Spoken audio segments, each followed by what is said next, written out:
Thomas Soto, 6h-9h sur Europe 1. Le débrief de la matinale, les temps forts de ce que vous avez entendu ce matin sur Europe 1. Le secrétaire général de la CFDT, Laurent Berger, n'a pas donné de consigne de vote pour dimanche, premier tour des régionales, mais il a très clairement appelé à voter contre le FN. Écoutez, c'était avec Jean-Pierre Elkabbach à 8h20. Le Front National n'est pas un parti comme les autres, d'ailleurs, on le voit tous les jours. Et en plus, c'est une impasse. Enfin, il faut le dire, économiquement, socialement, mais aussi démocratiquement, c'est une impasse. Personne ne relève l'outrance des propos de ces derniers jours dans certains meetings où on appelle à revenir à la France de Charles Martel, où on pointe des citoyens français comme les responsables de tous les maux. Je crois qu'il faut dire que c'est une grande erreur de voter Front National. Cécile Duflot, elle était l'invitée de l'interview Vérité et je lui ai demandé à 7h45 si elle voterait, oui ou non, la prolongation de l'état d'urgence. Écoutez la réponse de Cécile Duflot.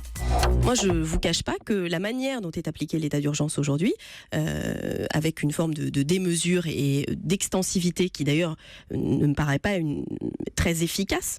Et le problème, et je pense que le drame de la politique aujourd'hui, c'est justement d'être l'otage de la communication. Il faut dire quelque chose. Et donc, on va chercher des solutions qui, objectivement, ne sont inefficaces.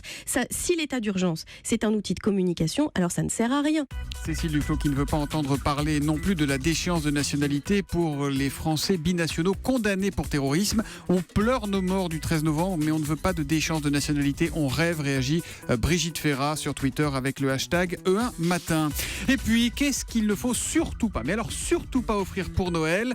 La non-liste au Père Noël, c'était avec Axel de Tarlet tout à l'heure dans le kiosque à 7h15. La cravate. Absolument. Autre mauvaise idée. Alors ça c'est surprenant. La machine à soda. La machine à soda est citée dans les 10 objets qu'on ne veut pas avoir à Noël. Je ne sais pas. La haute mauvaise idée en deuxième position, la perche à selfie. Ça vaut pas offrir ça. Sauf pour taper sur la tête de ceux qui font des photos avec des perches à selfie peut-être. Voilà. Et alors le cadeau le plus décevant, il faut avoir l'idée d'offrir ça, c'est le fer à repasser. Il y a également à regarde pour la fête des mères. À éviter l'aspirateur. Voilà, Julie qui veut donc le fer à repasser, mais pour la fête des mères. Axel avec les experts de 7h15 sur Europe 1 tous les jours.